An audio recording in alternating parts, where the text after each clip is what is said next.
dulu karena beliau udah nyiapin apa-apa aja yang bisa men-trigger diskusi kita hari ini. Silakan Mas Rio. Baik, terima kasih Bu Alin. Sama-sama. Saya boleh slide di... Oh boleh. Hanin tolong di-assign di itu aja. Ya sengaja saya bikin slide biar bosen nanti kalau muka saya jadi ngeliat slide aja kali. Oke, bentar. Udah bisa? Udah ya.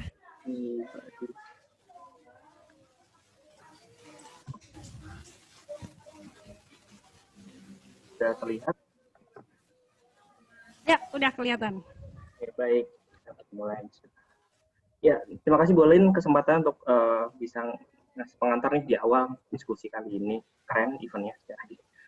Tapi sebelumnya saya belum untuk masuk, saya mau disclaimer dulu nih bahwa semua informasi yang akan saya sampaikan tuh berdasarkan experience dan pendapat serta pemikiran pribadi. Jadi saya senang banget nih kalau setelah saya menyampaikan nanti malah jadi bahan diskusi, jadi bisa berkait semua gitu untuk bahan materinya. Nah, tapi sebelum kita masuk ke dalam pengertian corporate culture change sendiri, sebenarnya ada satu pertanyaan nih buat pertanyaan. Ini buat apa sih perusahaan punya budaya gitu loh? Kalau negara mungkin punya budaya bilangnya adalah sebagai identitas bangsa gitu ya. Tapi kalau perusahaan punya identitas SWOT gitu loh kan, itu pertanyaan kan sebenarnya yang harus kita tanyakan gitu. Nah, sebenarnya begini, jadi esensinya kalau saya baca-baca gitu ya semuanya pelajari, sebenarnya tuh budaya itu adalah untuk membangun identitas supaya karyawan itu nyaman di perusahaan itu, supaya karyawan itu bisa suka kerja di perusahaan itu, dan karena kan budaya itu kan kumpulan dari berbagai macam aktivitas, sifat, perbuatan, itu akan jadi budaya gitu. Dan pasti setiap perusahaan itu punya satu atau dua budaya yang unik, yang masing-masing perusahaan walaupun sama sejenis, saya perusahaan shipping pasti walaupun itu ada satu atau dua yang unik di masing-masing itu kayak contohnya kayak e-commerce hijau gitu ya, e-commerce yang warna hijau itu juga kan mereka punya budaya yang bagus sekali dan mereka bisa mempromosikan budaya itu dengan baik sehingga banyak karyawan dan calon karyawan tuh berlomba-lomba untuk masuk ke situ. Jadi dan karyawan dalamnya juga nyaman sekali untuk kerja situ. Di Google juga. Nah, itu budaya-budaya itu yang diperlukan dan bisa untuk nyaman karyawan kerja dalam situ. Saya juga mengutip Robi Katangga nih, dia head technical PM di Kongkolama ini, yang menyebutkan tuh culture is how organization do things. Maksudnya apa? Culture itu juga dibutuhkan untuk di setiap leader. Jadi pentingnya culture ini adalah supaya leader itu bisa memahami organisasi berjalan seperti apa bentuk organisasinya, dan bahkan bisa merubah diri leader itu menjadi lebih baik dengan adanya culture yang dimiliki organisasi tersebut. Contohnya gini, analoginya seperti kita yang mau ngelamar pasangan kita. Kita pasti akan melihat bagaimana kebiasaan pasangannya, terus keluarganya seperti apa. Jadi ketika kita lihat mereka, kita tahu nih apa yang do dan apa yang don'ts di keluarga itu. Jadi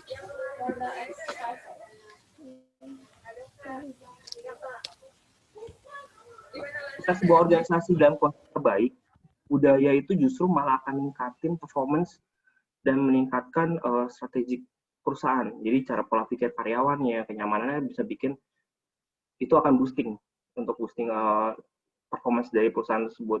Tapi juga harus diperhatikan berdasarkan pengalaman gitu ya. Jadi kalau project organisasi ini terlalu lama timelinenya dan terlalu besar scope-nya, itu malah jadi beban karyawan. Jadi karena karyawan tuh jadi mau berusaha gimana caranya dia harus patuh terhadap budaya perusahaan itu, gitu. Kayak misalnya safety, ya kita harus safety. Jadi itu malah jadi efeknya kebalikan. Jadi harus hati-hati untuk bisa memperkenalkan budaya ke setiap karyawan. Jadi lalu saya mau bahas sedikit dengan konteks sekarang, bahwa kita sekarang ada pandemi COVID gitu ya. Lalu apa sih perubahan yang terjadi selama COVID ini? Dampaknya perusahaan itu apa? Jadi selama ini kan situasi mayoritas karyawan sudah melakukan WFH nih. Padahal dulu sebelumnya hanya segelintir perusahaan yang menerapkan kebijakan bisa WFH gitu loh. Tapi ketika PSBB udah diterapkan, semuanya mayoritas memberlakukan kebijakan tersebut. Semua pasti berubah, budaya berubah, segala macam berubah. Nah, budaya perusahaan yang awalnya sudah firm di karyawan, tuh jadi mix up sama budaya yang ada di rumah. Kenapa? Karena dari sisi karyawan, dulu kita kerja 8 to 5, dedikasi waktunya semua full di kantor, dan hanya fokus pada urusan kantor. Sekarang, selama pandemi, kita ada additional job desk nih. Temenin anak sekolah online, bantu beresin rumah, masak, dan lain-lain. Jadi, dan pasti juga ada waktu-waktu momen tertentu kita tergoda ketika jam kerja gitu ya, untuk nonton dulu atau main game dulu, dan itu nggak ada pengawasan sama sekali kan. Semuanya. Jadi, nah dari sisi perusahaan, sebenarnya kehadiran fisik selama ini ya sebelum pandemi, kehadiran fisik tuh jadi syarat sebuah organisasi berjalan.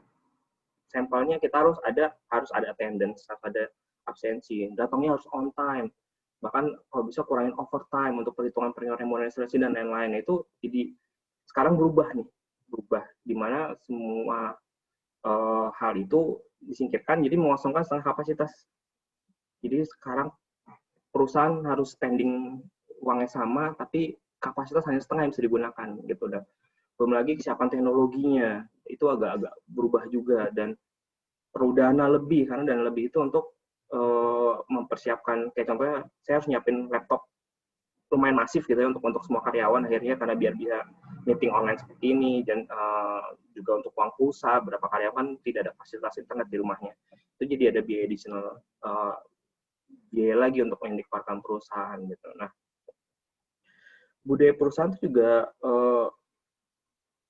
ketika hal itu terjadi, jadi makanya itu kan jadi sebelum mana jadi challenge tersendiri untuk karyawan maupun perusahaan. Jadi ketika itu dibawa ke rumah, itu kan nggak mungkin. Kayak contohnya setelah jadi values ada integrity misalnya. Pengertian di KWBI-nya adalah bertindak konsisten sesuai dengan nilai-nilai dan nilai kebijakan perusahaan. Nah, baik lagi ke tadi, bukankah menggunakan waktu kerja di luar kegiatan dari uang perusahaan itu menyalahgunakan waktu, itu jadi fraud kan, jadi itu. Nah, sedangkan versus di rumah budayanya itu harus bantu gimana pun urusan aktivitas keluarga, dan itu jadi prioritas ketika di rumah gitu kan. Nggak mungkin ketika lagi Ma bantu, terus kita bisa bilang tunggu masih jam kerja gitu. Ya biasanya sih dikeramasin endingnya gitu ya. Maka itu jadi konflik gitu ketika budaya perusahaan tetap harus dibawa gitu, dan tetap stay dengan yang lama untuk masa saat ini gitu. Nah, jadi di situ letak gap-nya gitu.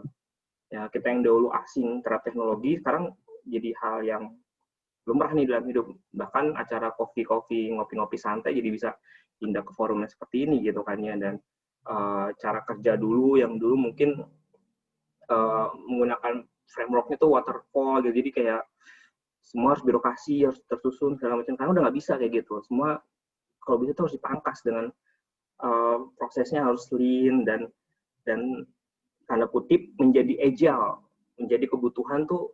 Kayaknya setiap perusahaan kan lagi berlomba-lomba nih, kalau saya lihat ya, saya diskusi teman-teman, semua pengen jadi agile, termasuk holding saya, bahwa agile menjadi salah satu dari budaya yang harus ditanamkan ke semua karyawan. Saya agile tanda kutip sebenarnya kalau saya perhatiin, jadi kadang nggak semua perusahaan tuh menganggap agile tuh hanya sebatas harus bisa cepatan, harus bisa adaptasi. Jadi hanya permukaannya aja. Sedangkan tuh agile sendiri kita kan lebih deep gitu ya. Nanti mungkin Bu Alin dan coach-coach lain lebih paham mengenai agile, dan bisa jadi sesi lagi nih untuk mengenai agile. Jadi itu yang harus dipahami, bahwa menjadi agile nggak hanya sekedar agile gitu. Agile itu lebih dari itu. Nah, terlepas dari gap itu, saya pernah mention nih ke Bu Alin bahwa hebatnya adaptasi manusia itu adalah kita masih bisa berjalan dan bertahan dalam kondisi apapun selama stimulus tepat. Karena apapun terjadi, perubahan itu pasti ada. Setiap pertama kali saya kerja sampai dengan sekarang, itu selalu berubah organisasi. Di satu organisasi bisa 3 kali, 4 kali berubah organisasi. Perubahan manajemen, perubahan direksi, bahkan perubahan atasan gitu. Itu dari organisasi besar sampai organisasi itu pasti akan berubah. Gitu. Nah, jadi asal stimulusnya tepat nih, kita bisa bertahan stimulusnya tepat. Nah, stimulus tepat itu yang seperti apa? Jadi asalkan stimulus itu adalah bisa memberikan individu, setiap karyawan itu merasa terlibat dan merasa dia punya impact terhadap perubahan itu gitu. Jadi contohnya banyak lah, salah satunya kayak brand perusahaan yang udah terkenal, famous gitu kan. Jadi itu kan bisa bikin stimulus yang bagus, ada career opportunities, terus ada remunerasinya bagus gitu. Walaupun tadi pembahasan di awal pada akhirnya menuju ke sini, kok kayak remun udah bukan jadi top priority lagi untuk orang-orang yang sudah experience sebagai praktisi gitu. Dan ternyata kebiasaan-kebiasaan itu gitu yang budaya kerja itu yang bikin karyawan tuh merasa lebih lebih terlibat atau merasa saya bangga gitu loh, kerja di Google, saya bangga di Google karena sources seperti ini.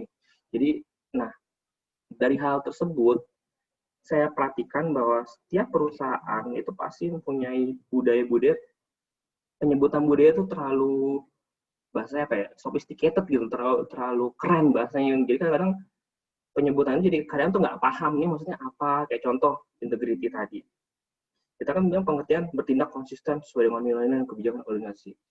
Itu keren, tapi apakah karyawan yang level bawah itu paham bahwa integrity seperti itu? Karena integrity simpelnya adalah yang kalian jujur, jangan curang, ikutin hukum.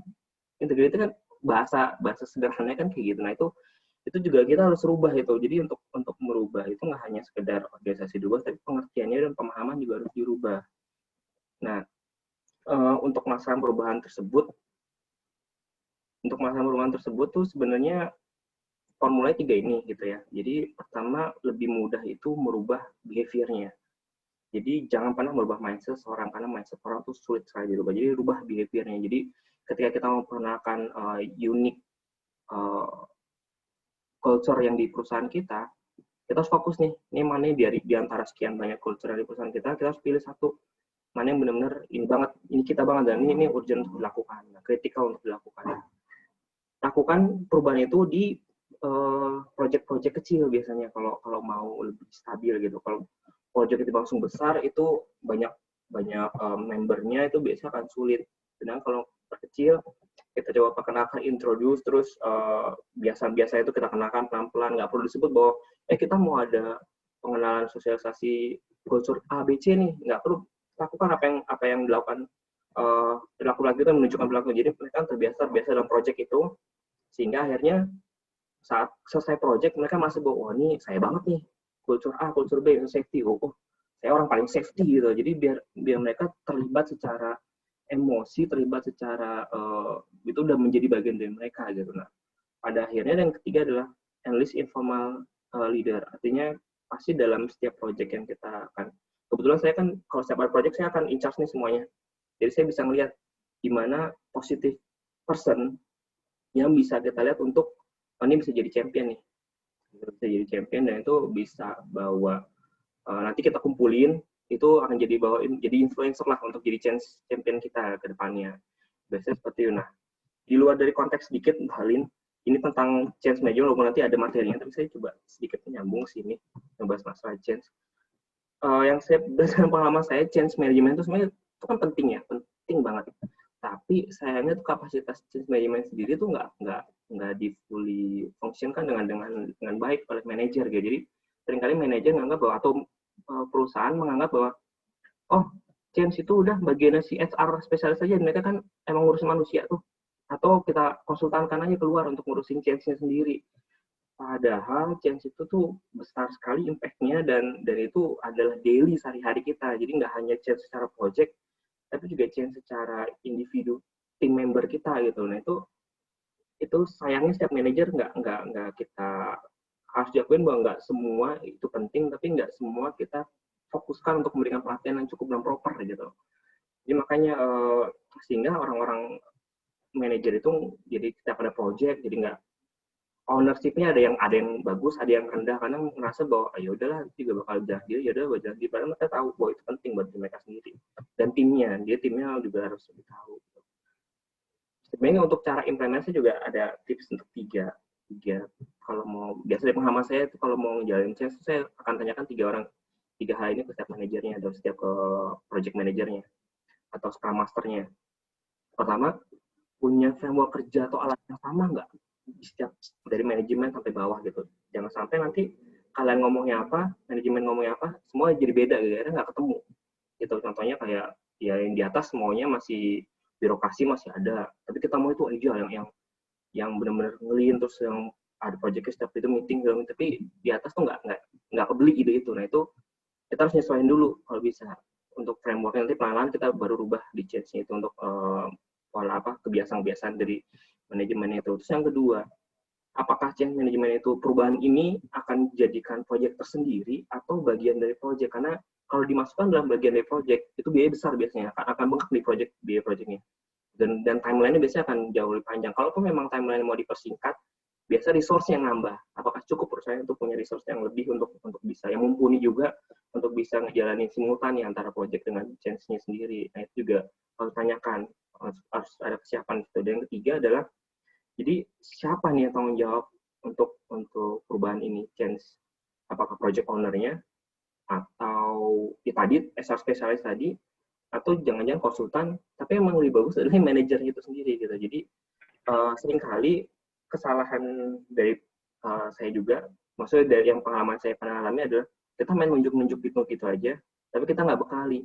Itu kayak suicide mission buat para leadernya gitu kan. Mereka juga nggak terus ngapain. Jadi kamu tunjuk jadi untuk bagian operation, kamu bagian technical, dan mereka akhirnya nggak ngejalan itu, dan project akhirnya nggak jalan. Artinya secara sosialisasi campaign-nya jadi lama, jadi terhambat karena leaders sendiri juga nggak merasa bahwa saya harus melakukan perubahan gitu. Nah itu hal-hal yang sebenarnya itu nanti masukan untuk lebih lanjutnya. Gitu. Dan yang terakhir, jadi saya change the behavior dulu, mindset will follow.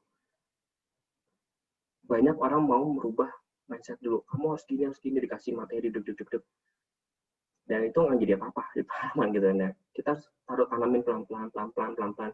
Lama sih. Nah itu ini jadi bahan diskusi nih. Kira-kira ada cara cepet nggak? Tapi menurut saya itu lama kalau langsung oke kamu mungkin bisa tunjuk kamu harus jalan ini gini dalam manajemen. Tapi apakah itu sustain setelah itu selesai? Kita menjawab pertanyaan itu kan banyak kan hanya jadi faktor bahwa ini kamu harus jalan, ya udah kewajiban jalan sampai seadanya selesai gitu loh. Itu sih kurang lebih untuk materi yang akan bisa kita diskusikan lebih lanjut. Thank you Mas Rio, keren banget Mas.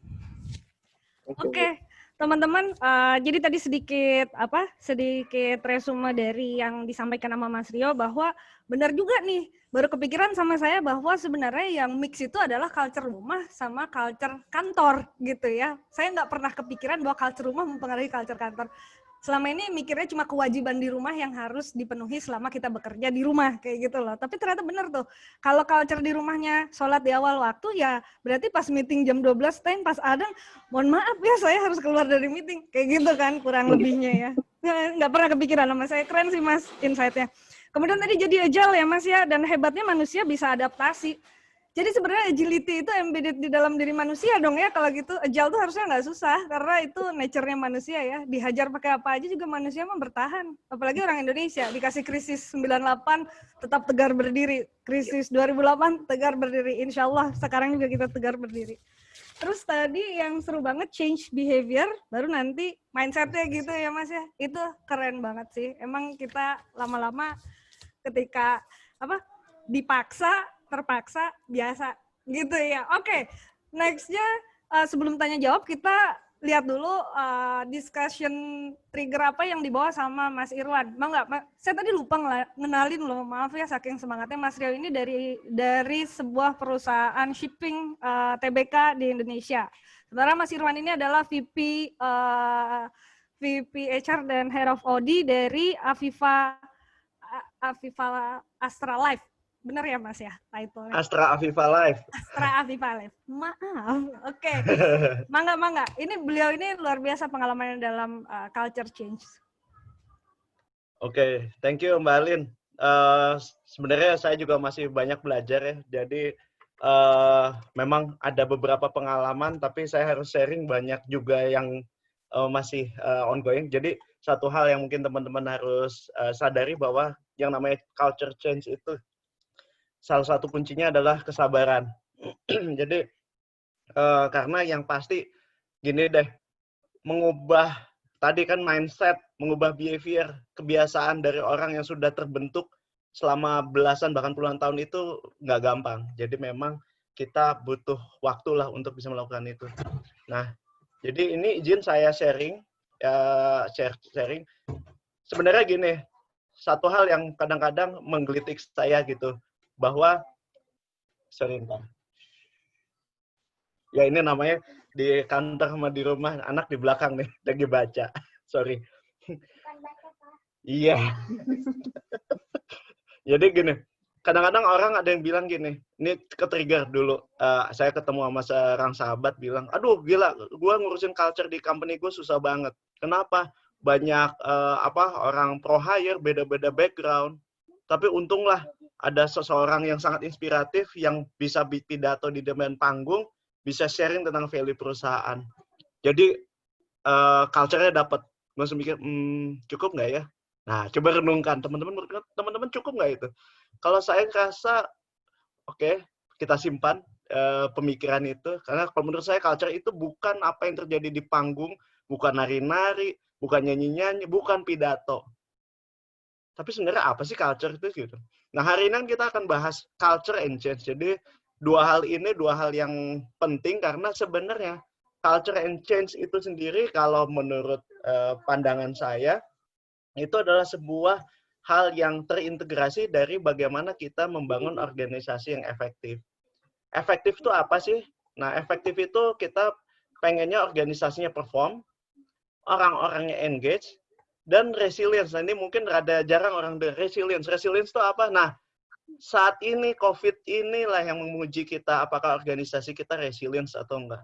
Resilience itu artinya kalau ke impact jatuh ya mungkin nggak hancur-hancur, tapi kalau misalnya begitu rebound, dia cepat balik lagi.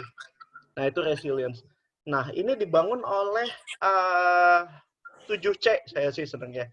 Bicara strategi, crafting and casting strategi, kemudian prosesnya, creating values, ada kompetensi, coordination, capacity, yaitu jumlah orang, culture itu sendiri, dan change management. Nah, ini izinkan saya cerita.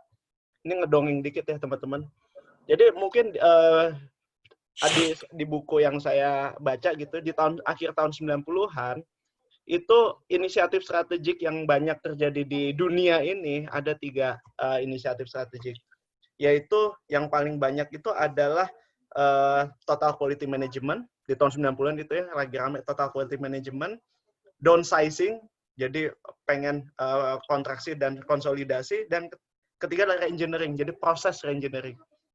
Jadi kalau kita lihat ada strategi ya, strategi reengineering, TQM, sama downsizing itu ada di sisi atas semua. Dan hasil penelitian menunjukkan bahwa kalau terkait dengan total quality management, hanya 20% yang bisa menghasilkan sesuai dengan ekspektasi, bahkan 40% gagal total. Terus yang kedua terkait dengan downsizing, nah ini downsizing nih, ketika downsizing kan kadang-kadang konsolidasi ya, itu malah bikin 74% dari hasil surveinya itu merasa bahwa downsizing itu bikin moral, productivity, dan segalanya itu malah menurun. Jadi nggak mencapai hasil yang diharapkan, bahkan juga tidak menghasilkan productivity yang diharapkan. Padahal target downsizing itu adalah ingin mencapai productivity. Yang ketiga, kita bicara reengineering. Jadi sama juga itu ngomongin productivity, juga sama nggak menghasilkan. Dan jadi hasil penelitian si Quinn ini bilang tahun 90 akhir tahun itu bilang bahwa ternyata kalau hanya berfokus di sisi sistem saja tanpa menyisi sisi orangnya nggak jalan ternyata. Jadi kadang-kadang kita kalau melihat organisasi itu hanya dari satu sisi. Nah, ini kita pengen lihat integrasi. Ada cerita kedua, tapi ini cerita tahun 50-an. Tahun 50-an di General Motor itu bikin pabrik di sebuah kota gitu ya, saya lupa namanya. Dia tuh membangun pabrik karena di kota itu tidak ada union di sana. Begitu dibangun, nggak ada union sih, tapi rusuh. Jadi si karyawannya banyak mengeluh, defect rate-nya tinggi, wah itu mah nggak karu-karuan. Jadi secara productivity, secara quality itu di GM itu merasa itu, pabrik itu yang harusnya jadi perform malah hancur. Kemudian dia mulai gandeng Toyota waktu itu. Pas gandeng Toyota, dia bilang syaratnya adalah orang-orangnya orang saya, sistem saya. Toyota bilang boleh, tapi satu syarat, manajernya orang Toyota. Oh baiklah. Dan begitu jalan, jauh hasilnya. Jauh, jadi kalau misalnya itu ternyata hasilnya secara performance, jumlah employee lebih dikit, setengahnya, absenteeism-nya cuma 2%, yang awalnya 10%, dan seterusnya secara productivity naik. Kenapa? Padahal orang-orangnya masih banyak yang sama loh. Jadi orang yang sama ini ada interviewnya. Orang yang sama ketika masih dipegang oleh GM, dia bisa aja saking keselnya sama perusahaan, itu dia naruh sandwich, ini di bukunya, naruh sandwich di dalam mobil, terus ditutup di bagian pintu ditutup, terus suatu saat kan busuk tuh baunya ya. Sampai customer tuh ngerasa, ini apaan sih kok bau busuk? Sampai kita ngerasa mobilnya kok jelek. Jadi employee itu malah mensabotase. Saking keselnya. Employee yang sama ketika dipegang oleh orang Jepang itu, sekarang malah dengan bangga bilang bahwa kalau ada masalah dengan mobil ini, saya yang buat, ini kartu nama saya. Kenapa? Karena gaya Jepang juga ngomongin ini. Di sana mereka juga ngomongin, selain ngomongin ini nih, ada ngomongin ini, ada ngomongin ini, dan sebagainya. Tapi juga gaya Jepang mereka percaya dengan culture. Itu yang membedakan antara pabrik GM yang pertama dan begitu dipegang joint venture acara Toyota dengan General Motors. Nah, dari cerita itu, nah ini tadi melengkapi dari ceritanya Mas Rio, Mas Rio, bener. Nah, jadi Bener, Rio. culture itu, kok saya agak twisted dengan Troy, sama Emangnya beda. Mimpi. Culture itu pertama adalah perekat, identitas. Jadi ngerasa jadi bagian organisasi. Saya bilang source of engagement. Engagement apa? Engagement antara karyawan dengan company-nya, company dengan karyawan, dan antar karyawan. Kekompakan. Jadi culture itu dibangun, paling basic adalah untuk bangun kekompakan kalau bahasa lapangannya. Bahasa kedua, kalau misalnya yang lebih baik lagi adalah culture itu membuat positive behavior. Jadi bukan sekedar kalau kompak tapi ngaco juga bukan itu. Jadi harus segera pindah ke positive behavior. Yang ketiga, positive behavior men-increase productivity. Dan ujungnya sebenarnya ini yang paling diharapkan, brand image. Tadi coba deh, ingat nggak yang tadi ketika ngobrol di di breakout room, pengalaman culture apa? Beberapa mungkin ada yang cerita tentang kesan yang menyenangkan sebuah brand karena culture yang baik, atau tidak mau kembali ke sebuah brand karena orang-orangnya tidak melayani dengan baik. Nah, teman-teman, sayangnya ya, ngebangun sampai sini saja bisa jadi tahunan. Bisa jadi 3 tahun itu hebat. Kadang-kadang ada perusahaan gede ya kayak Apple lah, dia bisa sebesar ini, butuh berapa lama sih? Lama, teman-teman. Nah, makanya tadi yang saya cerita, untuk bangun culture, butuh kesabaran. Seringkali keikhlasan. Karena nggak gampang. Karena pasti ada pertentangan, ada inkonsistensi, dan sebagainya.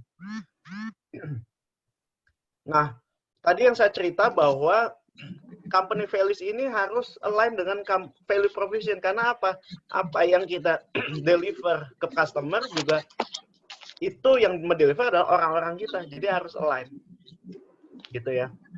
Nah, kemudian, ini dari sisi change. Jadi sebelum ke culture, values, kita ngomong change-nya dulu. Jadi ketika kita membahas bagaimana mengubah culture, pertama, kita harus tahu apa saja yang mau diubah dengan formulasi. Ini singkat aja saya cerita. Kemudian bangun pemahaman. Kemudian kita lihat sistemnya, bagaimana dengan values yang dibuat, dan kemudian bagaimana kita meng-engage employee agar mereka mau menjalankan values yang kita buat. Nah, level of change-nya ini kalau kita gambar memang makin lama makin sulit. Jadi kalau misalnya internalisasi, jadi yang tadi saya cerita, kalau culture nari-nari, ceramah, dan sebagainya, itu paling gampang. Hanya awareness and understanding. Mungkin ketika seorang yang sangat inspiratif cerita, wah kita harus serve the customer better, bla bla bla bla. Di ruangan kita terbakar, keluar masih terbakar, begitu datang sehari-hari, mungkin udah lenyap lagi. Makanya kita butuh yang berikutnya, buy-in, Bahwa oke, mungkin buy-in, habis itu alignment. Bagaimana sistem kita memastikan bahwa yes, gue harus serve the customer misalnya tadi. Tadi Mas Rio juga bagus cerita bahwa change the behavior. Dan salah satunya adalah dengan create system. Saya senang ada satu statement mantan atasan saya, masih jadi guru saya gitu, bahwa kadang-kadang nggak cukup sukarela, kadang-kadang harus paksa rela dengan sistem contohnya. Nah, ujungnya kita pengennya dapat ownership, jadi orang-orang ngerasa bahwa oh ya, ini memang harus kita jalankan. Nah, tentang culture ini saya senang banget dengan buku Diagnosing Changing Organization Culture, karena di sini benar-benar menggambarkan konteks organisasi dan culture-nya itu sendiri gitu. Dan juga diajarkan dengan framework yang sangat kualitatif dan kuantitatif. Kita bisa mengukur dan juga bisa menjelaskan apa yang terjadi sebenarnya dengan organisasi kita. Nah, mungkin teman-teman sudah tahu semua, ada yang namanya clan, adhocracy. Jadi hierarki market itu dilihat dari flexibility, ini dimensi flexibility dan stability di sumbu Y. Kemudian ada internal dan eksternal itu di sumbu X. Nah, masing-masing ini punya karakteristik yang berbeda-beda. Nah, kalau clan itu kolaboratif, ibaratnya ini kekeluargaan. Jadi leader-leadernya itu fasilitator, mentor, tim, kemudian apa yang jadi value driver, ada komitmen, dan seterusnya. Nah, ini si kekeluargaan ini bertentangan, atau makanya namanya competing values ya, dengan market. Market itu ngomongin kompetisi. Pengennya jadi menang, pengen jadi yang nomor 1, market share. Bayangkan Jack Welch deh. Jack Welch tuh udah jelas gayanya market banget. Ketika dibilang GE number 1 or 3 or out gitu. Nah, kemudian lapar ya. Ada edukasi. Makan apa? Adhocracy ini bayangkan organisasi yang kreatif, inovatif, pengen sesuatu yang baru terus. Nah, ini competing values control. Yang pengennya semua standar, efisien. Pengennya segalanya pokoknya terstruktur. Ini serba nggak jelas, ini serba jelas.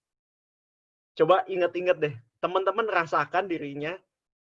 Ini sebenarnya agak ada unsur karakteristik masing-masing orang. Ada yang orangnya senang kompetisi, pengennya jadi juara. Ada yang senangnya kerjasama, bersahabat. Ada yang orang nggak senang perubahan.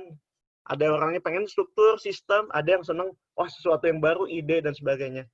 Nah, dan teman-teman ya, dari gambar yang organization effectiveness tadi saya sharing ya, sebenarnya ada satu faktor yang nggak tergambar di gambar tadi itu, yaitu leadership. Nah, culture itu sebenarnya top down dan sangat tergantung oleh leadernya, topnya. Tergantungnya gini, kalau dia cukup kuat, dia akan ngebentuk culture itu. Misalnya karakteristiknya adalah seorang yang sangat kompetitif, sudah pasti akan ngebangun culture-nya sebagai market. Anak-anaknya diadu. Jadi culture-nya bisa efek sampingnya biasanya sikut-sikutan.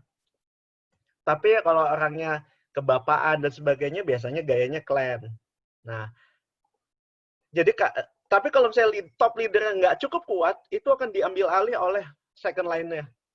Dan itu akan jadi subculture di setiap fungsi, dan biasanya ada potensi konflik besar. Nah, itu makanya penting tentang yang namanya leadership sebenarnya. Nah, apa sih kompetensi yang kita butuhkan sebagai HR untuk ngebangun culture gitu ya. Jadi, pertama kalau culture yang ingin kita bangun itu clan atau kolaboratif, kita harus jadi seorang employee champion. Dengan cara mengemploy apa sih kebutuhan employee, kemudian apa sih ujungnya? Kompak. Berarti kita harus sadar memiliki kompetensi-kompetensi yang disebutkan di sini. Kemudian jika culture-nya akan dibentuk adalah adhocracy, berarti kita HR harus jago change agent, jadi harus jadi change agent.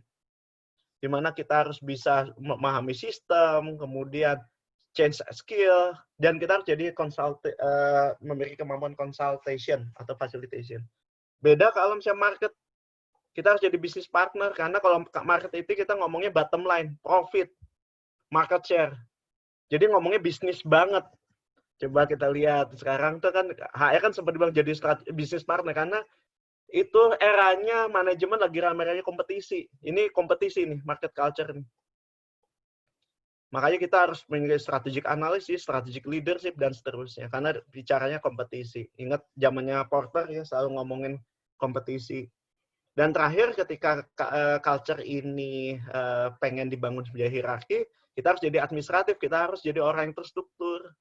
Kita harus bisa membuat prosesnya lean, dan seterusnya. Nah, satu lagi mungkin teman-teman, gambar ini nggak mutlak, karena ada yang dominan, ada yang mungkin bukan less. Jadi nggak ada yang sangat, misalnya murni klan tanpa market itu nggak mungkin. Pasti ada balancingnya. Makanya namanya competing values. Nah, ini visi misi itu, ini contoh visi misi yang sudah diambil bukan satu titik yang sama dari beberapa company. Untuk melihat sebenarnya karakteristik di setiap company itu seperti apa sih. Lihat deh Apple.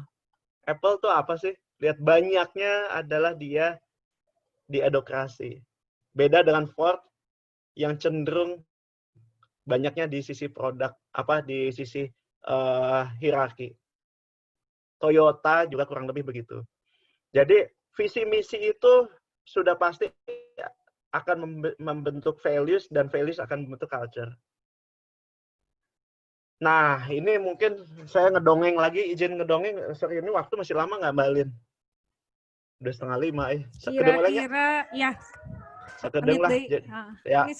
Nah, Apple ini, jadi teman-teman Apple kalau zamannya Steve Jobs masih sendirian, nggak banyak orang, itu udah jelas dia inovatif banget di profil satu. Nah, jadi yang saya cerita tadi di gambarnya nggak mungkin mutlak satu banget, tapi tetap ada unsur-unsur lainnya. Tapi begitu mulai berkembang, Apple tuh udah makin agak banyakan, udah mulai ada keluarganya di sana, tapi tetap dominan di sini. Tapi begitu sudah makin gede banget, biasanya pengen menuju ke stabilitas. Dan waktu itu saya lupa yang gantiin si Steve Jobs siapa ya, yang Pepsi itu. Dia orangnya pengennya standar, makanya waktu si Steve Jobs akhirnya didepak, Apple itu diubah jadi bentuknya kayak gini. Dan teman-teman lihat sendiri kan, nggak terlalu sukses begitu, apalagi diubah jadi kompetitif seperti ini. Di tahun 90-an kan sempat rada berubah ya, ini filosofinya Apple ya, Apple Macintosh ya. Begitu Steve Jobs balik lagi, kembali ke atas lagi, teman-teman. Dan setiap company cenderung akan merasakan seperti ini. Dan itu kalau nggak di-manage dengan benar, akan menimbulkan kebingungan di karyawan. Jadi ada ketidaknyamanan dan kontraproduktif. Dan yang ini mungkin slide yang agak terakhir, tadi yang saya cerita bahwa sangat dipengaruhi oleh leader, dan ketika kita bicara leader dan leaders, sangat dipengaruhi oleh kompetensinya. Jadi kalau kita pengen membangun culture, misalnya geser dari clan menuju market, kita lihat leader-leadernya. Mereka punya kompetensinya nggak di culture itu? Harus dilihat. Ini kebetulan di buku yang tadi, Competing Values itu ada namanya Management Skill Assessment Index. Dia punya set of skill yang menggambarkan karakteristik di setiap kuadran. Jadi bisa ngelihat bahwa kalau ternyata banyaknya leadersnya di berseberangan, berarti change manajemennya adalah salah satunya adalah ngelihat dulu skillnya, kemudian dibangun skillnya, dan harus diubah. Nggak gampang mindset orang-orang yang biasanya terstruktur disuruh inovatif. Itu nggak gampang. Dan satu lagi mungkin saya ingin sampaikan, apa sih manfaat values buat culture? Values itu sebenarnya sebagai pagar. Kalau orang ngomong pagar itu kan masih abstrak ya. Tapi mungkin saya kasih ilustrasi seperti ini. Ketika tadi kan kita ngomong culture change ya. Kita seringkali berubah culture karena terpaksa. Bener nggak sih? Ya kayak sekarang aja sekarang. siapa sih change agent terbesar perubahan transformasi digital di seluruh dunia? Namanya COVID-19 yang membuat kita akhirnya bisa ketemu hari ini gitu kan. Tanpa ada COVID-19 kita nggak tahu, mungkin hari ini saya akan lagi main sepedahan dan nggak belajar sama teman-teman. Jadi keterpaksaan. Nah, ada salah satu company yang awalnya values-nya adalah terstruktur. Jadi standar banget di sisi sini. Semuanya standar, produknya itu semuanya warna hitam, tinggal main stripping udah. Saya nggak mau nyebut merek ya, nggak enak. Begitu ada pendatang baru dengan main model bagus dan sebagainya, itu mulai susul-susulan, efeknya mereka harus shifting culture dengan cara bahwa values-nya harus berubah. Values-nya awalnya standarisasi efisiensi, sekarang mereka harus berubah jadi lebih inovatif. Dengan di set values tersebut, orang-orang yang mikirnya bahwa gue nggak mau berubah, gue selama ini membangun produk seperti ini, semua you can have any color as long as it's black gitu ya. Begitu bilang enggak, lu harus bisa ngecat warna oranye gitu. Tapi begitu bilang values kita sekarang lu harus agile. Bagaimana caranya walaupun kamu tetap standar efisien, tapi gimana caranya kamu sistem produksinya berubah mengikuti pasar dan akhirnya berubah dan akhirnya sekarang company itu nomor 1 lagi dan sudah meninggalkan jauh kompetitor karena dia berhasil mengubah culture yang awalnya di sisi sini, di sisi sangat terstandar, berubah geser ke sana dan berhasil seperti itu. Nah, mungkin insight saya minta teman-teman di chat kira-kira apa sih insight dari yang Lia yang kita obrolin tadi, mungkin dari Mas Rio maupun dari saya, apa sih sebenarnya yang take away dari yang kita bahas gitu? Silahkan. Atau mau kita buka forum dulu nih? Boleh, boleh. Nah, oke. Oh ya, sorry, ini terakhir, sorry, gue lupa, ini ada satu lagi.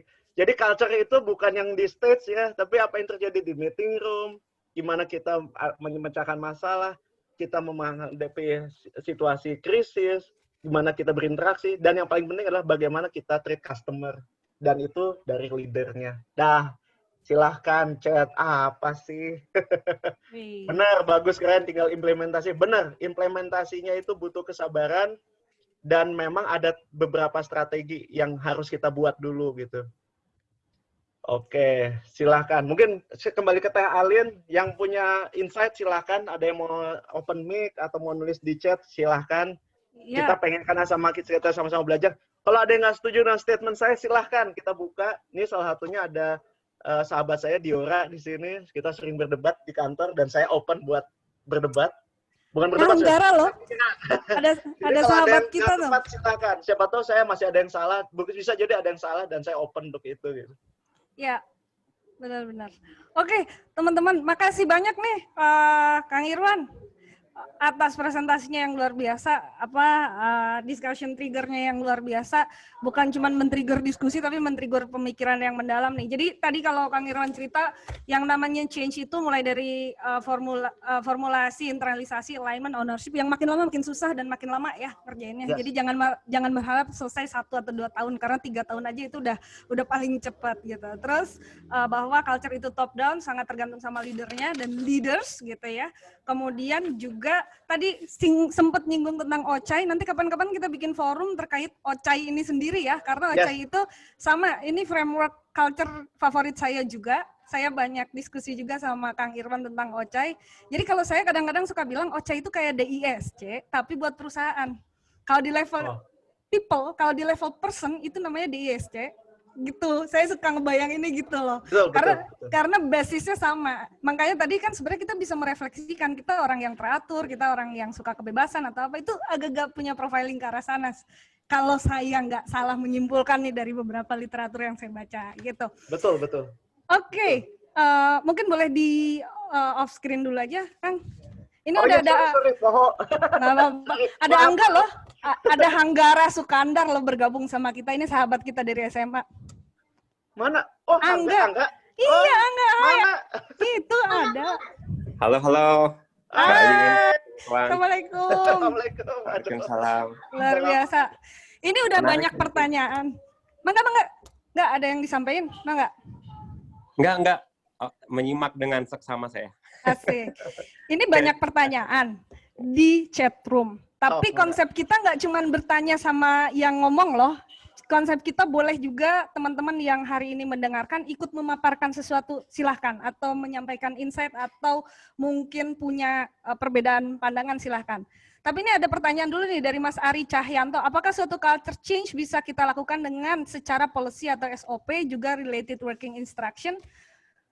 Mas Irwan, Mas Rio, atau ada teman-teman lain yang punya pandangan tentang apakah culture change bisa di-shape lewat SOP, policy, dan WI?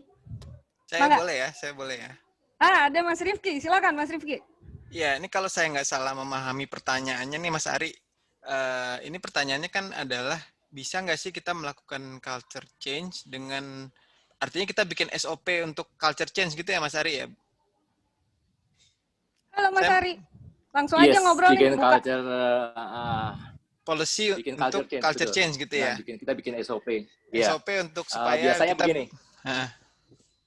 Biasanya gini, kayak di suatu restoran, dalam hal kita melakukan serving kepada pelanggan, itu kalau kita orang timur, itu kan selalu menggunakan tangan kanan. Kalau orang barat, nggak peduli mau pakai tangan kanan atau tangan kiri. Tapi kalau misalnya orang barat datang ke orang timur, gitu kan, dia harus berubah banget itu kan. Nah, tapi kita tidak bisa lakukan itu dengan hanya ngomong-ngomong aja gitu, tanpa ada suatu kayak policy atau SOP atau WOI. Impact-nya apa kalau misalnya dia melanggar itu? Kalau ada SOP, ada policy, ada SOP, ada WOI, dia bisa kena kayak pelanggaran lah, tindakan lah, kartu kuning gitu kan, atau bahkan SP gitu. Nah, apakah itu, dan itu juga dari pandangan saya yang biasanya saya lakukan juga, karena untuk menghindari perubahan culture itu dengan cepat apabila ada penggantian leader. Gitu kan. Nah, itu yang saya mau diskusikan itu di sini gitu kan. Apakah itu bisa gitu? Oh, jadi menggunakan SOP untuk membangun culture gitu ya? Bukan meng-SOP-kan cara membangun culture ya? Enggak. Jadi Oke. Iya. Kalau ke change behavior berarti kan ya? Tadi kan katanya dari change behavior-nya kan. Menarik sih. Kayak kalau misalnya gini, dimintanya si suatu leader bilang, pokoknya nih 2x24 jam harus eskalasi kalau misalnya ada sesuatu dan harus cepat selesai. Nah, itu kan cara penindakannya kadang-kadang beda-beda. Yang satu tidak mengumpulkan bukti-bukti, dia hanya bikin kayak hoax gitu, naikin aja ke atas gitu kan. Yang lain udah ngumpulin bukti dan ini ngomongin dulu di bawah, ini agree to be disagree, baru naik ke atas gitu kan. Nah, itu kan suatu kayak culture juga gitu. Ada yang satu modelnya ngadu-ngadu, yang satu yuk kita lebih rukun dulu, yuk kalau nggak bisa baru agree to be disagree gitu. Nah, itu saya melakukannya dengan policy, SOP, dan WOI gitu. Iya. Kira-kira gitu sih. Tapi bagaimana pandangan dari teman-teman? Kalau kita sambungin ke presentasinya Mas Irwan tadi, kayaknya masih sejalan sih ini Mas Ari, kalau saya ngelihatnya. Karena kan tadi Mas Irwan bilang kan, ketika kita mau mengubah atau membentuk culture, sesudah kita mengubah behavior gitu ya, kemudian kita membangun sistem gitu kan, supaya sustainable gitu ya. Nah, ini SOP dan work instruction ini adalah salah satu cara supaya kita bisa menjadikan behavior change itu lebih sustainable gitu ya. Orang baru langsung masuk cetakannya udah begitu gitu kan, karena kita udah punya SOP dan work instruction gitu ya. Jadi kalau saya sih ngelihatnya bisa ya, ini bukan sesuatu yang yang bertentangan gitu dengan cara kita membentuk culture. Nah, cuman memang kita perlu hati-hatinya adalah kita harus pastikan bahwa SOP dan work instruction kita ini masih selalu relevan gitu ya dengan culture karena kan itu dinamis gitu ya, environment dinamis gitu. Jadi kita harus pastikan bahwa jangan sampai SOP kita malah jadinya membentuk behavior yang kontraproduktif, yang bertentangan gitu jadinya dengan apa yang culture yang mau kita bangun. Nah, memang PR-nya adalah gimana nih kita selalu memonitor SOP yang mungkin jumlahnya bejibun gitu ya. Ya. Ya itu berarti kan harus sosialisasinya kencang juga tuh ya dari leader. Betul. Ya. Jadi mungkin nambahin ya. Tadi kalau yang di gambaran saya tadi ini sisi alignment-nya. Jadi memang culture change. Kenapa, sorry? Monggo, bukan saya. Oke, culture. Jadi ketika culture building itu ada dua sisi yang harus kita, yang digambar organization effectiveness tadi itu harus dua sisi. Sisi human-nya sama sisi sistemnya. Kita bisa bikin sistem SOP, tapi tanpa pendekatan human untuk mendapatkan hati si orang yang menjalankan, itu nggak jalan. Contoh tadi, reengineering system, TQM, tanpa pendekatan people nggak akan jalan. Makanya leadership itu penting. Nah, pernah ada mungkin cerita juga bahwa kan paling sering tuh adalah ini ya, apa namanya, values yang paling sering dipakai itu apa sih? Fokus on customer, betul? Customer oriented, betul kan? Tapi hati-hati, kalau misalnya ternyata SOP penanganan customer-nya itu ribet, itu bikin karyawan pusing. Ngerasa, loh kok company katanya fokus on customer, tapi begitu gue ngelayanin customer dan bener, dibilang salah, karena SOP-nya nggak menuntut begitu gitu. Makanya integritas di situ tuh penting antara sistem sama apa yang diomongin gitu. Karena tadi benar Mas Rifki bilang, Mas Ari juga tadi ceritakan bahwa culture paling mudah terbentuk jika ada sistem reward and punishment yang jelas. Makanya Singapura bisa bersih karena jelas ada fine-nya. Nah makanya mungkin tadi sempat mau dibahas gimana sih reward system bisa membangun culture, itu kayaknya bagus untuk next discussion gitu. Karena clear banget apa yang dihargai, perilaku yang dihargai, yang di reward, itu orang tahu, oh ya ini yang diharapkan. Karena simply ketika kita ngomong change management, harus dua hal yang di-trigger. Orang itu menghindari rasa sakit, dan orang itu ingin mengejar kenikmatan. Makanya ketika kita design thinking kan melihat pain sama gain. Makanya ada surga dan neraka. Nah itu ketika culture building, benar, sistem itu bukan bisa, tapi harus. Gitu Mas Ari. Mungkin saya nambahin dikit lagi. Kalau tadi kan di presentasinya Mas Irwan tuh ada step terakhirnya tuh ya, kalau nggak salah internalisasi ya, kalau nggak salah judulnya. Engagement, ya. Ya, nah artinya ketika pada fase itu, ini kalau dari cerita yang pengalaman orang-orang yang sudah membangun culture ya, di fase itu kita bisa cabut tuh yang namanya SOP, karena culture itu sudah terinternalisasi gitu. Ya. Udah jalan. Ya, ibaratnya ini saya kebetulan alhamdulillah Muslim. Kalau kita belajar sholat lah gitu ya, belajar sholat pertama masih dipaksa, ya terus lama-lama kan begitu kita udah terinternalisasi, udah kan langsung aja begitu dengar azan sholat gitu ya. Soleh banget, Masya Allah. Masya Allah. Tuh, istrinya beruntung sekali pasti Mas. Beruntung sekali yang jadi istrinya ini ya kan. Masya Allah. Masya Allah. Ini ada jagonya design thinking loh, ada Mas Dwi Indra Purnomo, local enablers, dekan ini ya, dekan Unpad ya Mas ya. Saya udah baca. Halo, iya. Halo, iya beliau jagonya design thinking loh. Nanti sharing ya abis ini tentang design thinking. Senang banget bisa dengerin. Ih, asik. Ada Kang Harman juga ada join di sini. Oke, ini aku mau ini ada triggering things lagi, karena tadi ya benar ya bahwa culture itu dirubah dari sisi manajemen sistemnya ya, dan dari sisi people-nya sendiri. Kalau manajemen sistemnya kita create sistem-sistem yang memang mengendorse culture tersebut, dan dari people-nya mungkin disitulah yang berlaku coaching dan sebagainya kan, untuk memotivate orang, termasuk di dalamnya juga ada leadership. Nah, bicara mengenai tadi bahwa ini sangat top down, ini aku mau sharing pengalaman aja. Kalau di company yang memang foundernya ada di situ, biasanya kan dibawa sama value si owner ya. Tapi yang jadi challenge sebenarnya company-company yang tiap 5 tahun sekali, 3 tahun sekali harus diganti leadersnya, terus diganti diganti gayanya. Itu sebenarnya yang challenge-nya nggak sih? Terutama mungkin dari teman-teman yang dari plat merah gitu kan. Kalau misalnya kayak Astra kan ajeg gitu ya, foundernya bilang catur dharma, gitu kan, ya udah catur dharma aja sampai akhir. Atau kayak Sampurna gitu, itu kan enak tuh. Teman-teman di sini mungkin ada yang dari family business, ada yang juga dari BUMN gitu, mungkin bisa sharing-sharing juga sih tentang gimana sih culture di masing-masing. Mangga, ini banyak banget sih tentang leadership, katanya perusahaan. Insight-nya asli banyak banget ini. Sebentar. Kompetensi leader itu penting. Agree on how to treat customer, employee, dan teman adalah customer kita yang paling dekat. Ganti leader, ganti culture. Benar nggak sih ganti leader, ganti culture? Atau sebenarnya leader yang baru itu menerusin culture yang ada? Betul. Betul yang mana? Values tertulis begitu, tapi style leader pasti akan mempengaruhi beberapa culture. Yeah. Jadi mungkin saya sharing dikit lah. Saya udah ngerasain berapa kali ganti leader gitu ya. Dulu almarhum Pak Michael, kemudian Pak Pri, itu beberapa stylenya beda. Jadi beberapa culture tetap ada beda, walaupun values kita tetap sama. Jadi style tetap ada yang membedakan. Ada.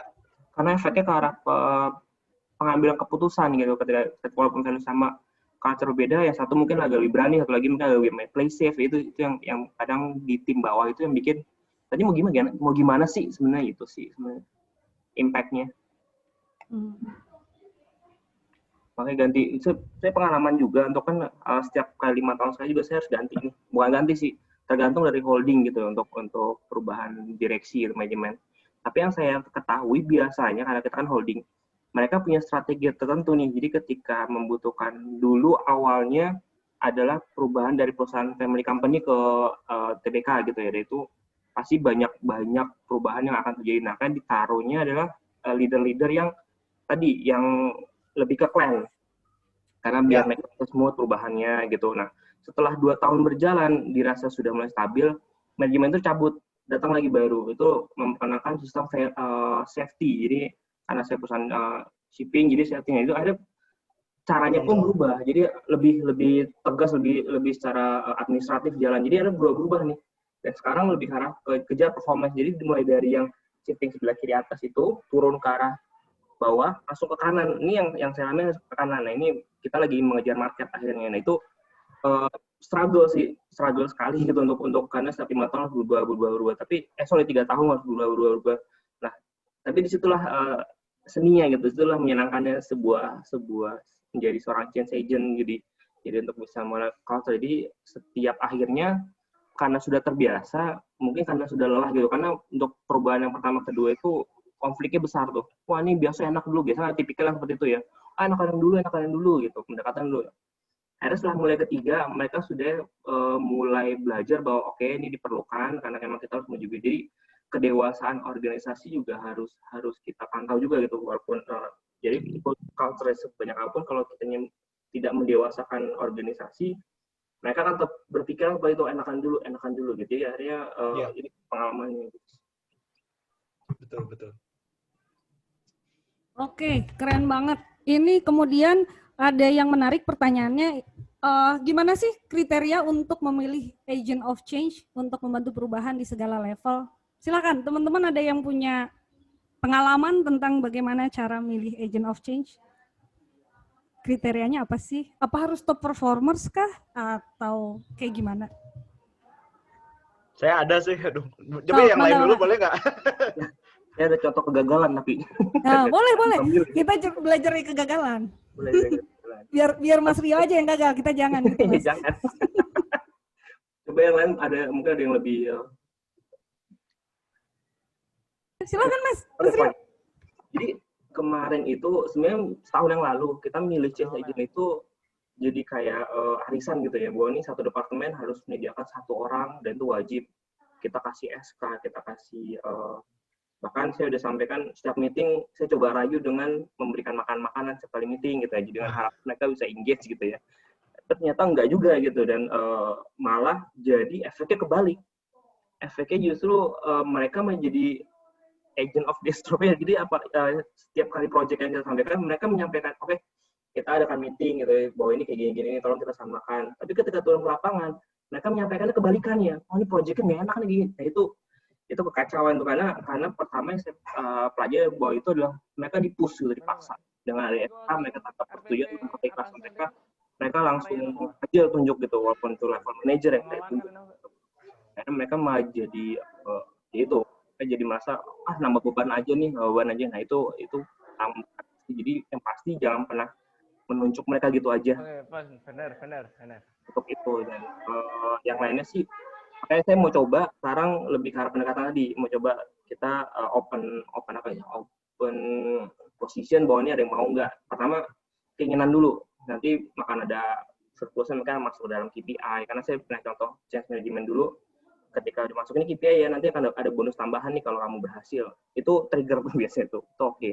Terus ketika willingness-nya sudah ada dan sudah ada kita kasih training yang mumpuni, jadi mereka kan kedepannya ketika ini berhasil itu jadi untuk star employee nanti ke depannya. Itu sih salah satunya. Tereng. Kurang lebih. Ada lagi mungkin yang lain? Ya, tambahan kali ya. Tadi sebenarnya nambahin idealnya balik lagi, dan ini jujur nggak gampang, tapi ini butuh rame-rame mikir gitu ya untuk tim yang terlibat.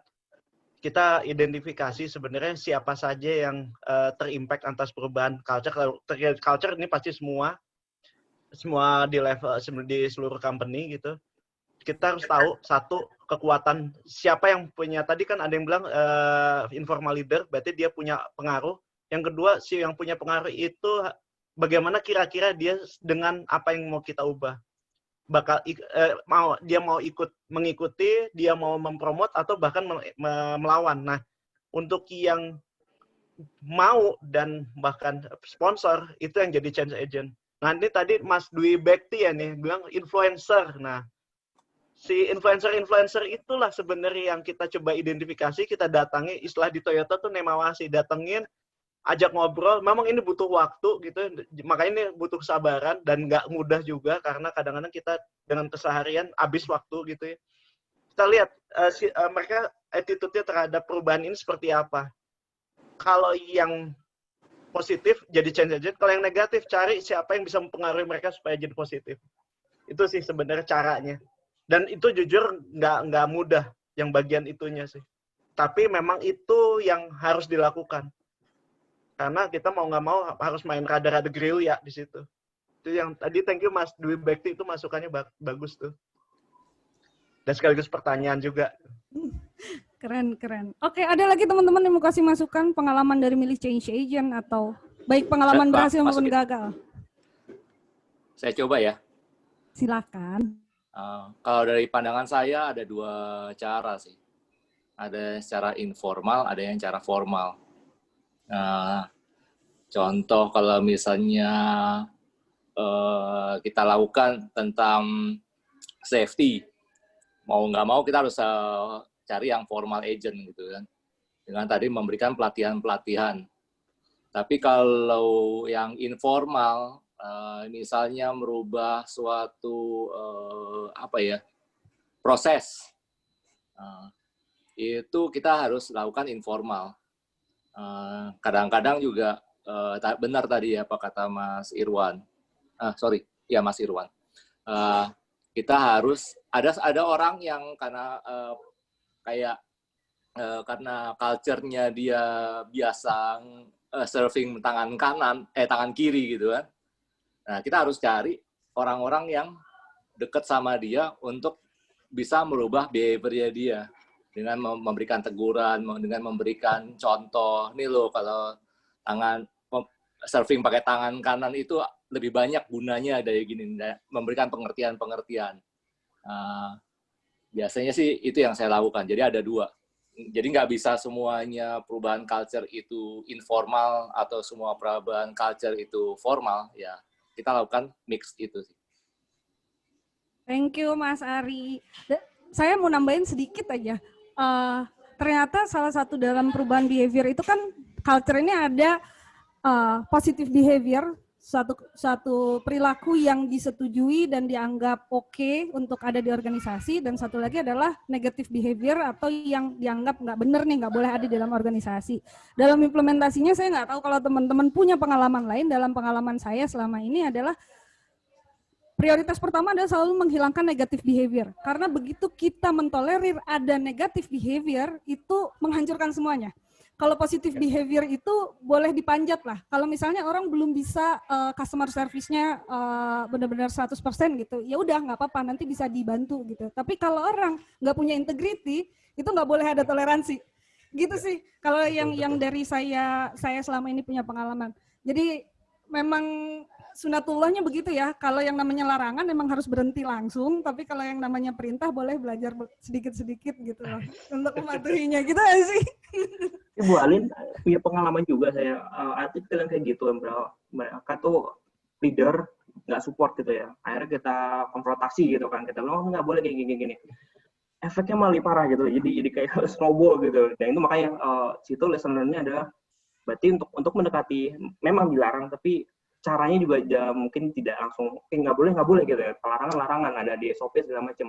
Sometimes ya itu tadi Pak Irwan bilang bahwa human touch-nya tuh harus ada gitu untuk perbaikan sih ada. Nah, akhirnya situ jadi lumayan chaos tuh. Jadi beberapa manajer sempat ngelawan, kita undang external consultant gitu kan. Jadi versus nih, saya in the middle gitu kan sebagai change manager.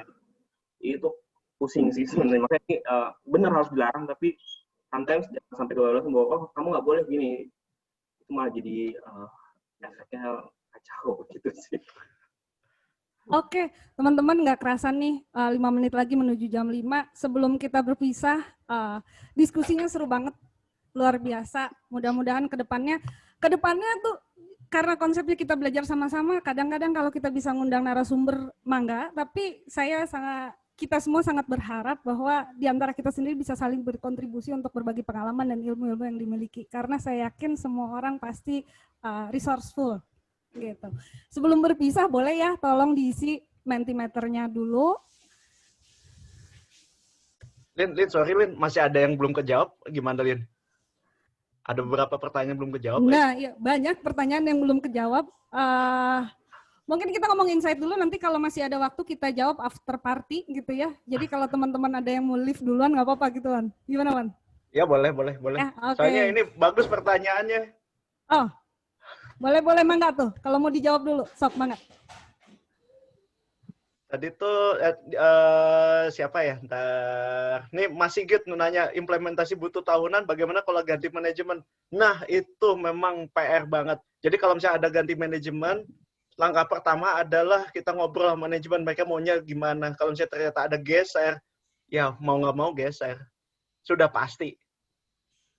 Mau nggak mau, ya sudah ikutin manajemen baru. Terus kedua nih Ani Aryani ya, sebenarnya culture start from outside atau inside, boleh dielaborasi maksudnya apa, triggernya atau apa, mungkin Mbak Ani bisa di itu. Mbak Ani masih ada kah? Mic aja Mbak Ani. Mbak Ani? Nggak ada ya, ya udah. Ya sebenarnya culture itu biasanya ke-trigger oleh outside situation biasanya. Tapi lebih bagus kalau dari dalam. Ini Diora udah kejawab tadi ya, sama dengan yang tadi. Pertanyaan berikutnya, business revenue. Nah ini dia, kalau misalnya leader yang reluctant, butuh waktu lama untuk meyakinkan sih. Saya ada satu pengalaman, satu company tapi gede, bagus gitu, butuh paling nggak 7 tahun untuk bisa meyakinkan manajemennya. Dan akhirnya berhasil sekarang. Nih, kalau leader nggak kuat perannya, lalu diambil alih oleh sub leader. Nah ini itu yang sub leadernya harus kompak kalau mau bagus. Itu jawabannya. Kalau nggak chaos tuh organisasi. Mas Irwan ini udah 7 kali ganti culture ya? Menangani 7 organisasi ganti culture ya Mas? Kalau nggak salah. Yang langsung dan tidak langsung ya. 10 lah. Tuh, katanya kalau sub leader sub leader banyak, lalu siapa yang ambil kebijakan? Tetap harus ada tiebreaker ya. Iya. Betul. Peran community of practice, sorry nggak nangkep maksudnya pertanyaan Mas Edo Nah, Mas Edo, peran community of practice serta internal meetups dalam penerapan fortifikasi change agent. Sore Bapak Ibu. Jadi pertanyaan saya adalah buat yang change agent ini gitu ya. Andai kata misalnya kita udah punya change agent dan tadi udah ada strukturnya lah, atau dipilih siapa yang jadi change agent gitu ya. Nah, saya tuh mau nanya gitu ya, kalau misalnya dalam seperti itu, ada sekumpulan orang yang dikumpulin bareng-bareng untuk bisa sharing informal mereka, ataupun itu dijadiin informal meetup atau misalnya internal meetup gitu ya di dalam organisasi, sehingga fortifikasi bisa jalan gitu untuk perubahan tadi, untuk value-value baru yang mau dibawa gitu. Nah itu pertanyaan saya sih. Dan pernah nyobain nggak ini? Mas Edo, mungkin Mas Edo sendiri pernah nyobain? Atau pengen nyobain justru jadi nanya gitu? Ini bagus nih malah idenya nih.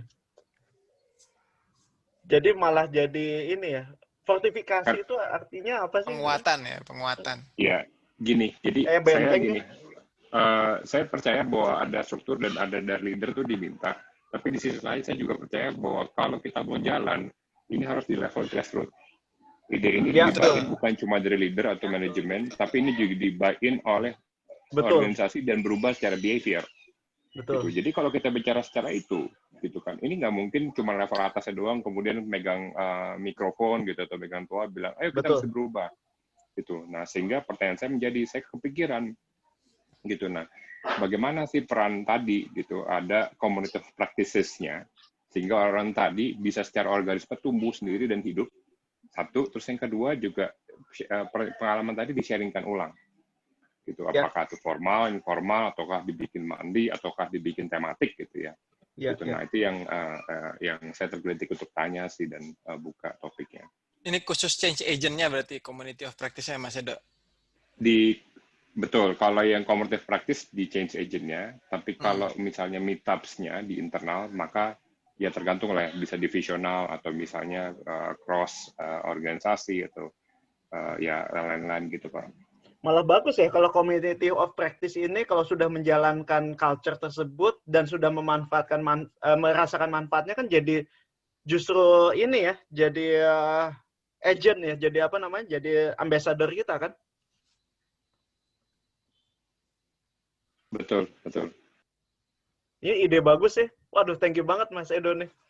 Nanti kita bisa elaborate tuh idenya biar bisa diaplikasikan di banyak tempat kan. Jadi bisa kita rumusin bareng. Oke, seneng nih konsep belajar bersama ini luar biasa deh. Asik nih. Yang terakhir Mas Ade tuh change agent ujung-ujungnya HR. Nah ini penting buat teman-teman. Culture harus semua orang, harus lintas fungsi bukan HR. Betul. Makanya harus setiap leader harus diajarin tuh. Kita kalau belajar SA juga harus ngajarin setiap leader tuh untuk seperti change. Tinggal ngandelin kita terus gitu, terus gitu. Curahan hati HR nih, jangan kita terus. Nggak tahu memang culture itu semua orang. Dan itu dari BOD sih, harus dari BOD. Iya. Jadi BOD-nya harus satu suara. Itu baru turun. Iya. Oke, teman-teman sebelum ditutup, boleh tolong diisi mentinya. Tadi halaman pertama udah close ya, karena insight-nya tadi, sorry, ini saya share screen dulu deh. Oke. Untuk topik yang akan dibahas di sesi berikutnya, kita 2 minggu lagi akan ada sesi lagi. Saya minta volunteer juga dari teman-teman siapa yang mau membawakan case-nya nanti atau punya usulan mau ngundang pembicara siapa, kita akan undang. Semangat kita adalah belajar. Silakan. Wah.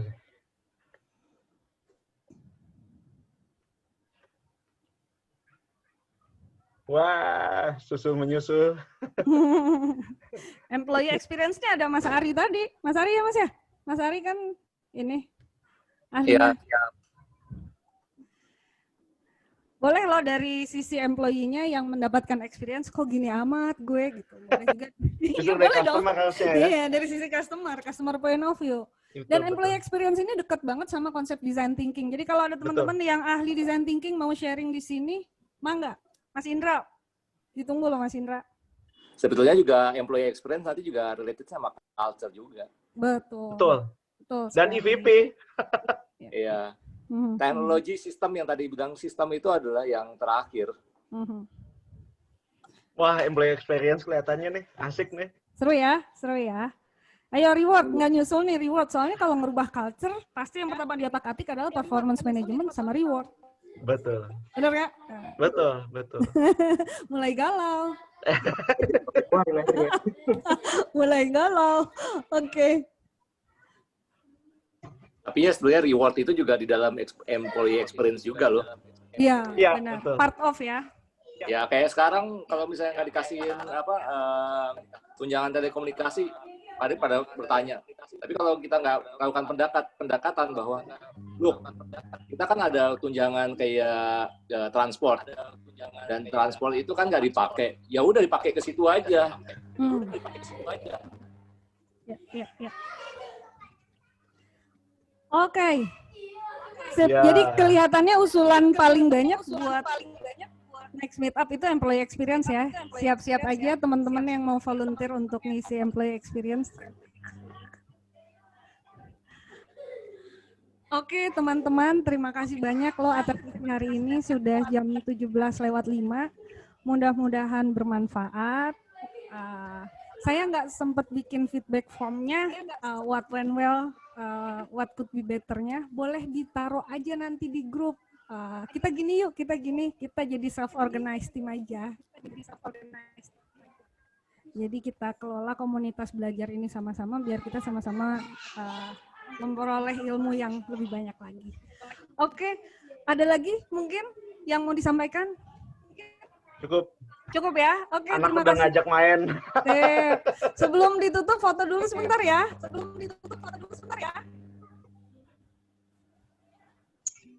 Oke, sebentar. Vi, tolong difotoin ya, Vi. Boleh dibuka videonya. Silakan dibuka videonya. Silakan. Ada 2 halaman.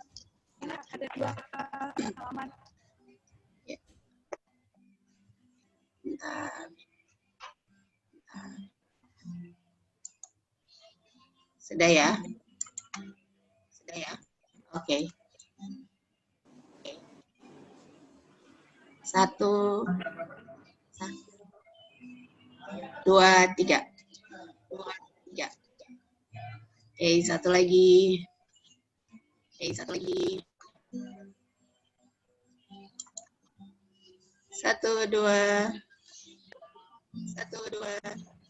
Oke, makasih. Terima kasih banyak Terima kasih semuanya. banyak. Terima Terakhir, kasih. Bu Alin, Sampai ketemu ya. Australin. Nanti di grup akan saya share itu deh yang ebook mengenai ini. Thank you semua. Leading change. Oh, ada yang mau bagi-bagi. Iya, Mas Rio. Assalamualaikum warahmatullahi wabarakatuh. Waalaikumsalam. Grupnya apa ya? Grupnya Agile HR, nanti boleh cek di linkin saya. Siap. Oke, join nanti. Terima kasih Mas Irwan, Mas Rio. Sama-sama. Thank you Bentar. semua. Sampai ketemu sesi selanjutnya. Sampai ketemu sesi selanjutnya. Kasih Talin. Sama-sama. Makasih banyak. Makasih banyak, makasih. Iya, sama-sama semuanya. Senang banget, makasih.